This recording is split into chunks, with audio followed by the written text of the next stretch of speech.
Salut, c'est moi. On va regarder de plus près qu'est-ce qui se passe pour mon jeu à la roue arrière. La dernière fois j'ai dit que je pensais que c'était normal, mais évidemment que du jeu dans la roue c'est pas normal, hein, faut pas rouler avec du jeu dans la roue. J'ai essayé de me rassurer, en plus je sais pas ce qui m'a pris de comparer ça à une BM. J'ai dit que j'allais voir avec Kawasaki, évidemment j'ai vu avec personne, hein, parce qu'ils sont pas foutus de faire une révision, donc si c'est pour perdre mon temps, c'est pas la peine. Ça fait partie des risques quand on achète une moto d'occasion, surtout qui a sûrement servi d'essai. Alors le moteur, je me faisais pas trop de soucis, parce que avant de casser un moteur aussi puissant, il va falloir y aller. Tu vois qu'il y a des motos qui résistent au camping bleu. Alors si tu connais pas, tape sur YouTube camping bleu Le Mans, tu vas halluciner de la connerie des mecs, et tu te rends compte de la fiabilité des japonaises. Donc j'étais assuré pour une quelconque avarie, bah, c'est ce qui s'est passé, hein. Il y a eu un problème sur le roulement à l'arrière. En plus tu as bien vu, j'ai fait mes révisions un peu en avance, parce que je savais pas trop ce qui avait été fait ou pas. Et à aucun moment ils disent de graisser ce roulement. Alors au lendemain où j'ai fait ma révision, j'ai pris un peu plus de temps parce que quand je fais la vidéo, j'ai pas eu trop le temps de tout démonter, j'avais pas prévu. Donc le lendemain j'ai démonté, tu vois, j'ai pris des photos et le roulement il n'y avait pas de graisse dessus. Et pourtant on voit bien qu'il n'y a pas eu d'eau qui est rentrée parce que les deux roulements, il y a 3 roulements en tout. Un roulement à billes à droite, un roulement à billes à gauche et au milieu c'est un roulement à rouleau. Donc un roulement aiguille. Et seul le rouleau à aiguille, il était complètement flingué. Et les autres, il y avait encore leur graisse, ils n'ont rien du tout. Il n'y a même pas d'eau qui est rentrée, l'intérieur du moyeu c'est complètement propre. Donc il y a eu un défaut de graisse, et il stipule juste dans le manuel de vérifier de temps en temps le jeu anormal à la roue. Jamais ils disent faut graisser. Donc maintenant moi je le saurai, à toutes mes vidanges par exemple, je démonterai et je vérifierai, je graisserai. Parce qu'il y en a quand même pour 700 balles de pièces. On recommence, on défait l'échappement. Ouais, j'ai démonté et j'ai remonté pour pouvoir bouger la moto. Parce que avant de faire Par contre, j'ai pas roulé avec. J'ai déclaré le sinistre à tant de kilométrage. Je peux pas me permettre de rouler avec. Et heureusement que j'avais les ZX12 parce que sinon j'aurais été coincé. Voilà.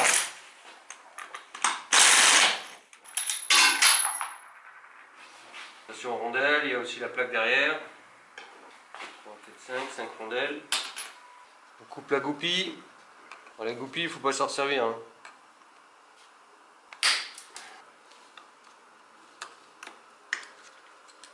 On enlève l'étrier.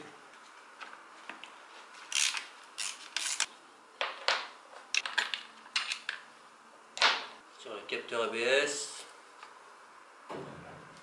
Alors derrière le capteur ABS, tu as des petites plaquettes là. C'est pour régler l'écartement avec la piste. Faire attention de ne pas perdre. Je serre l'écrou.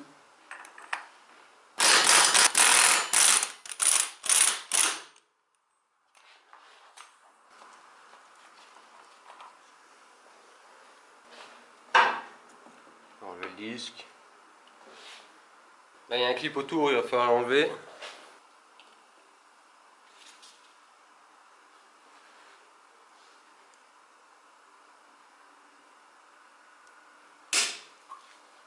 Ça c'est un peu chiant parce que ça ripe et tu railles sur le côté là, c'est dur à gripper, pourtant j'ai une bonne pince.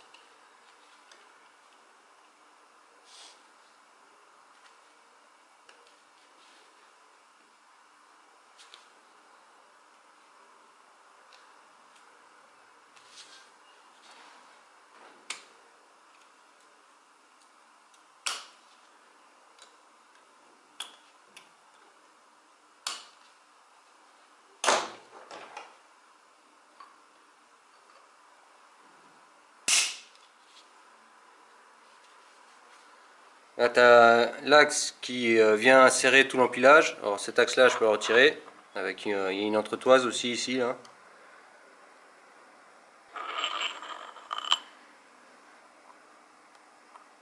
Une petite entretoise.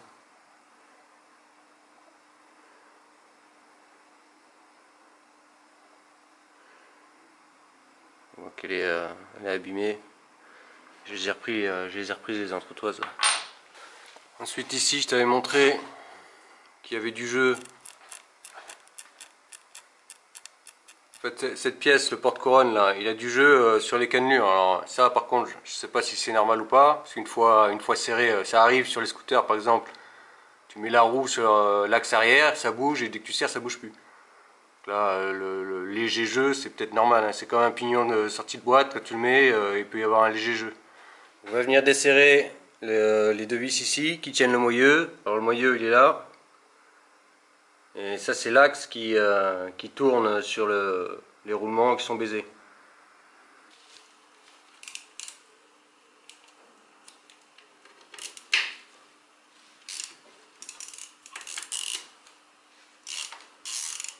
Là, on libère bien le moyeu. Là, avec cette clé à griffe, je vais venir avancer le moyeu pour détendre la chaîne. Voilà, je vais me mettre là. Hop. Je me mets comme ça. Quand je fais avancer le moyeu, la chaîne elle se détend.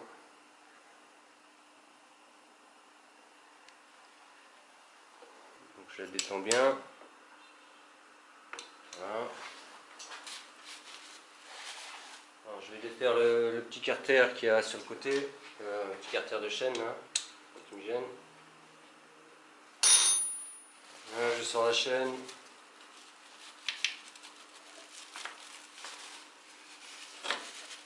Je laisse pendre. Maintenant je peux retirer ça. Porte-couronne.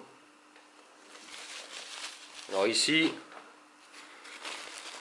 dans le porte-couronne, tu vois, il y a un roulement, un des deux roulements qu'il y a, c'est le roulement de gauche.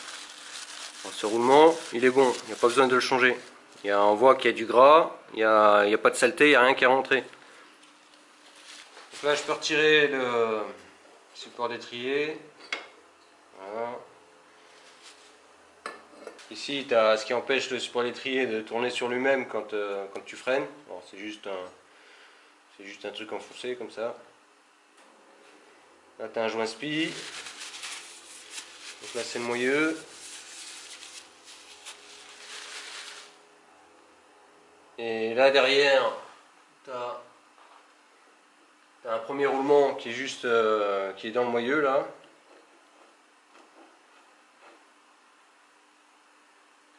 Et après, tu as le roulement à aiguille. Donc là, je le sors.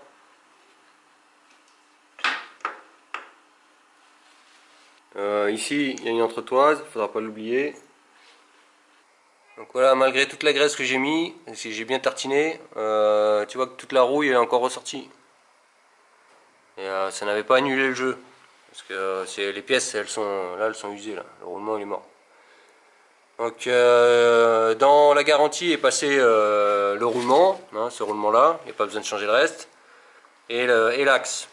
Mais moi j'ai rajouté de ma poche, j'ai pris le moyeu équipé complet. Comme ça je prendrai le temps de retirer le roulement de l'autre et ça me fera un moyeu d'avance. Et là je l'ai tout équipé complet, comme ça j'ai pas à m'emmerder.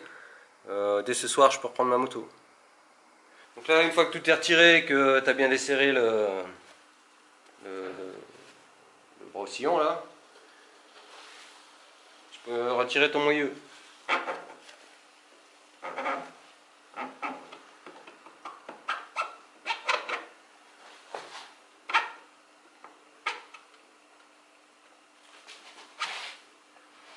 Voilà. Alors cette pièce là, faut jamais graisser, hein. Quand tu remets ça dans le bras oscillant, si tu mets de la graisse là, il y a un risque que ça tourne à l'intérieur. Voilà, ça c'est le bras oscillant quand il n'y a plus rien. Alors je sais pas si tu te rends compte de la pièce, il y a intérêt à y avoir confiance. Parce que ça veut dire que quand tu roules, quand tu tires bien sur la vitesse, enfin quand tu utilises la pleine puissance de la moto, c'est cette pièce qui te pousse. Imagine-toi s'il y a un truc qui venait à péter là. Alors c'est pour ça, il y en a qui se demandent pourquoi je fais autant de révisions ici et ça. Bah, parce que moi j'ai envie de dire que quand je rentre chez moi, je passe par l'autoroute allemande. Donc il n'y a pas intérêt à faire une erreur. Il faut que ta moto elle soit irréprochable. Alors ça, avant d'acheter la moto, c'était un peu un doute aussi que j'avais. C'est que Kawasaki, ils n'ont jamais fait de monobras. Et je me demandais ce qu'il allait en être. Alors là, tu vois, au bout de 10 000 km, le roulement arrière il était déjà HS. Alors ça aurait pu être évité s'il avait été monté avec de la graisse. Ou si j'aurais dû le regarder directement. J'avais envie de le regarder, mais je me suis dit, bon, faut pas exagérer, 10 000 km. Enfin, quand je l'ai acheté, moi, elle avait 7600. Donc 7600 km, s'il faut tout démonter, c'est comme la colonne. Je suis sûr que dans la colonne de direction, il n'y a pas de graisse. Mais bon, ça me fait un peu chier de tout démonter là. Et la colonne de direction, bon, elle supporte un peu moins de contraintes que le bras oscillant. Et ce problème-là, il est déjà arrivé, j'ai regardé sur des forums américains, apparemment c'est déjà arrivé plusieurs fois à des mecs au même kilométrage, entre 7000 miles et 7 et 12 000 miles, ça arrive le même problème. Donc je suis pas le seul, tu vois, c'est un problème de construction, quoi. Donc voilà les nouvelles pièces. J'ai pris les deux entretoises sur les côtés là. Parce que ça permet de garder bien en appui l'empilage. Donc l'autre il est abîmé. Donc une de chaque côté.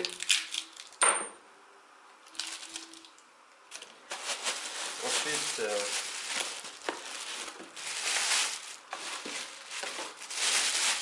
le moyeu et l'axe, alors ils n'étaient pas l'un dans l'autre, mais moi je les ai mis pour vérifier le jeu. Donc j'ai pas pris de photo. Ah si, j'ai pris une photo je crois avant. Oui, j'ai pris une photo. Donc je te mets la photo de comment c'était graissé. Parce que là, vu que maintenant je l'ai un peu touillé, c'est un peu tout réparti.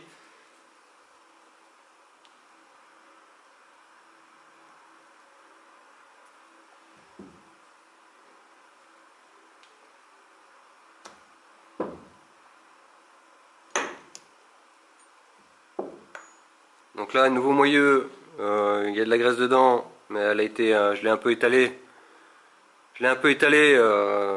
Il y avait vraiment pas grand chose. De toute façon, j'en ai acheté une nouvelle. Alors j'ai pris ça. Alors pour mettre la nouvelle, il faut que j'enlève l'ancienne. Et là, tu vois bien la différence entre les deux axes.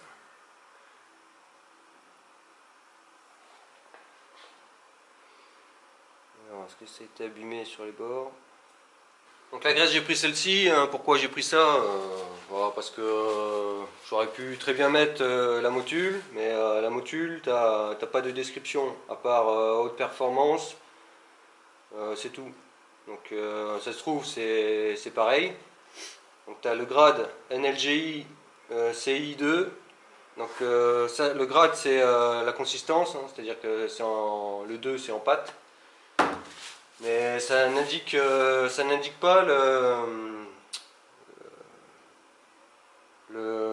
norme. Alors les normes c'est suivant les tests, après il faut que je fasse confiance, hein. Donc j'espère que c'est pas des mythos, parce que tu as des produits, notamment de nettoyage, tout ça, ils disent que ça nettoie bien et que c'est des mythos. Donc graisse haute performance au lithium. Alors déjà voilà, lithium, les deux sont lithium. Pourquoi je mets du lithium? Parce que c'est l'additif spécial pour que ça adhère bien à haute vitesse, tout ça.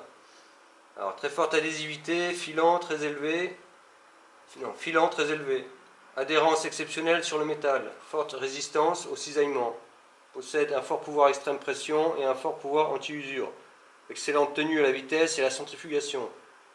Convient au travail sous forte et très forte charge, toute vitesse et conditions difficiles. Poussière, boue, environnement salin, intempéries, chaleur, choc répétitif ou saccadé. L'environnement là-dedans il est clean. Donc si avec ça, ça me fout en l'air le roulement, c'est qu'il y a un problème. Insolubilité totale à l'eau et à la vapeur. Excellente tenue au travail et au stockage. Protège de la corrosion, température d'utilisation continue, moins 20 à 140. Donc toutes les graisses comme ça, elles vont jusqu'à maxi 140 degrés. Après, si tu veux que ça aille au-delà, il faut une autre technologie. Il faut y rajouter des savons, ce qu'on appelle. C'est d'autres additifs. Donc là, il n'y a pas besoin, pour cette utilisation-là, tu vois, il y en a par exemple, plusieurs fois on m'a demandé pourquoi j'utilisais la vaseline dans ma dernière vidéo. Donc ça, j'y répondrai à la FAQ. Mais il faut utiliser les graisses en fonction de leur utilisation, quoi. Enfin, il faut choisir les graisses en fonction de leur utilisation. Donc là, ça me convient apparemment avec ce qu'ils disent, ça me convient pour mon utilisation. Donc grade NLGI2, donc c'est le même grade que la motule. Couleur vert foncé translucide. Application graissage industriel. Montage maintenance, mécanique professionnelle, transport automobile, TP agriculture, compétition. Exemple, roulement de moyeu, palier, articulation, crémaillère, chaîne. Cardan et joint de transmission homocinétique. Automobile. Peut s'appliquer sur des mécanismes en matière plastique. Mode d'emploi, nettoyer, dégraisser la surface, agresser.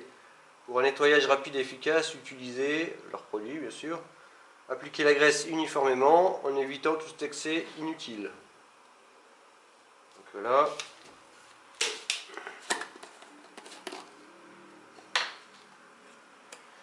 donc ça disait plus de blabla, tu vois, comme quoi la com ça marche, hein, parce que je te dis, ça se trouve celle-ci est meilleure, mais vu qu'eux ils disent pas tout le blabla, bah je me suis dit elle est moins bien.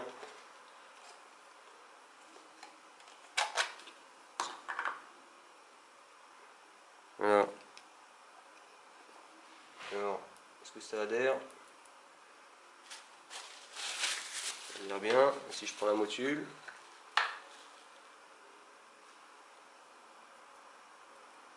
Ouais, c'est quasiment pareil, je dirais. Je dirais que celle-ci est plus fine. Elle adhère un petit peu mieux. Elle a l'air de meilleure qualité, quoi. Et sûrement dans celle-ci, des additifs anti-corrosion machin que l'autre n'a pas. J'ai pris un gros pot parce que tu avais des pots de 200 grammes qui étaient au poids au kilo qui étaient plus chers que poids de 900 grammes. Mais ça va me servir. Donc je nettoie bien le roulement de sa graisse d'origine. Donc il n'y avait pas grand chose, donc je vais pas y foutre du produit nettoyant frein ou quoi que ce soit, hein, parce que ça va se répartir partout à l'intérieur. Surtout que la graisse, elle était neuve, hein. Donc si ça aurait été une vieille graisse, je l'aurais viré, mais là, le roulement, il a jamais tourné, donc pas besoin de le retirer. Alors surtout, ce qu'il faut, c'est que l'axe soit bien propre. Je vais commencer par remettre le moyeu.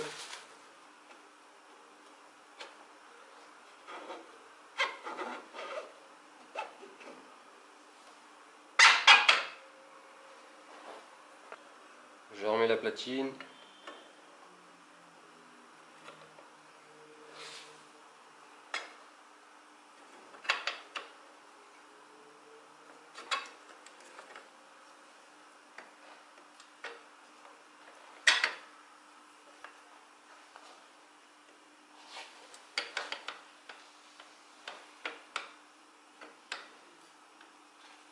Je remets le clips.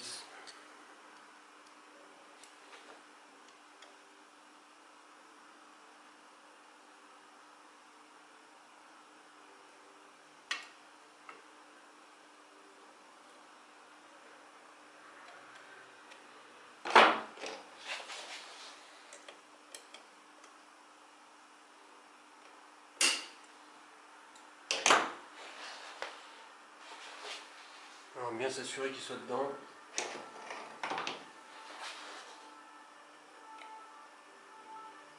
Tourne un peu, bon, il est dedans.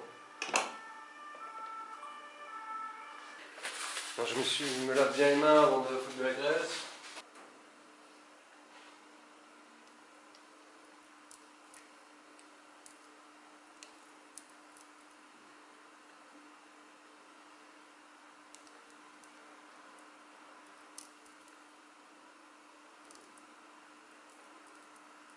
Je fais bien pénétrer l'intérieur.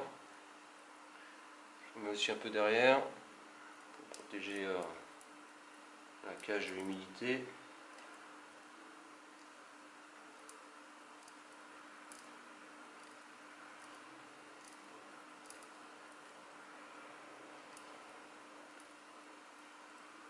Ils ont dit pas mettre en excès, dire pas trop exagéré non plus, mais bon, on va être sûr qu'il y en ait partout.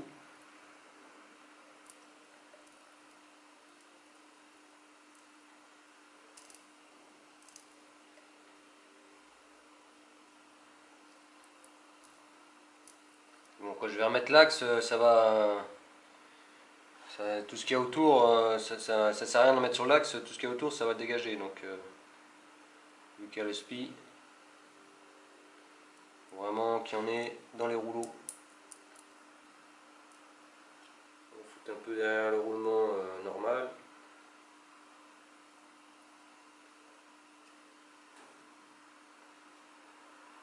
Un peu dans le spi.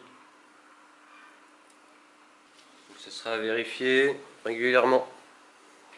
Alors on met l'axe, alors sur l'axe tu vois, tu as des petits points là. Ça c'est un repère, il faut aligner d'un côté, tu as un repère sur le disque et de l'autre tu as un repère sur le porte-couronne. Alors pourquoi il y a ça? C'est peut-être une histoire de comment dire, de centrage, d'équilibrage à l'usinage, mais ça me paraît bizarre puisque les pièces tu vois, tu peux les interchanger.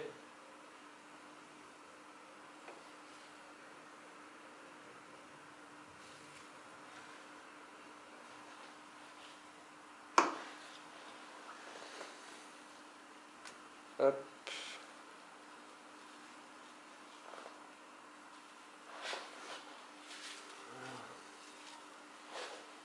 Plaisir de savoir que c'est neuf.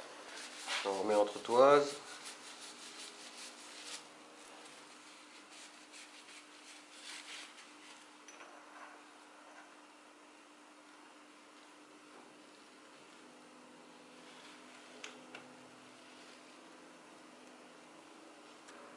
Je vais mettre un peu de graisse là-dessus là. Donc là, il faut que je me rapporte au marquage. Donc moi, la première fois quand je l'ai démonté, il n'y avait pas vraiment de marquage. Donc ce que j'ai fait, c'est que j'ai mis un coup de stabilo. Heureusement, il y a encore.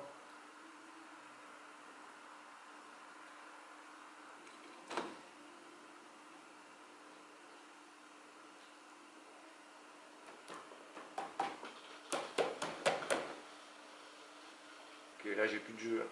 Là, sur l'axe, il n'a plus de jeu du tout. Comparé à tout à l'heure. Est-ce que j'ai un seau?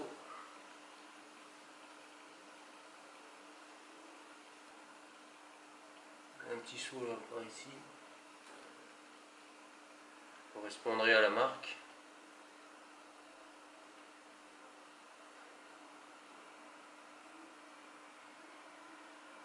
On met le disque.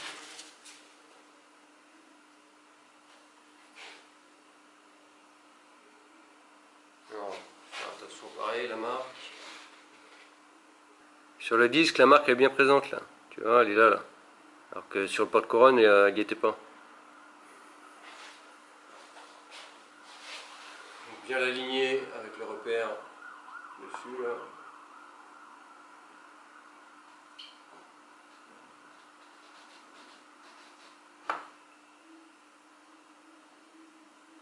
Voilà, pour le reste, je vais pas filmer parce que tu vois, je fais ça à ma pause déjeuner, j'ai pas bouffé aujourd'hui. Donc j'aimerais bien récupérer la moto pour ce soir. Donc tout le reste, tu l'as déjà vu dans l'ancienne vidéo. Donc on se retrouve pour la FAQ. Alors, il n'y a pas eu beaucoup de questions. Tu vois, la dernière fois, j'ai fait exprès de dire ça un peu en caché à la fin pour voir c'est qui regarde les vidéos jusqu'au bout. Alors soit il n'y a pas de questions, ça intéresse personne, ou soit personne n'a été jusqu'au bout. A bientôt.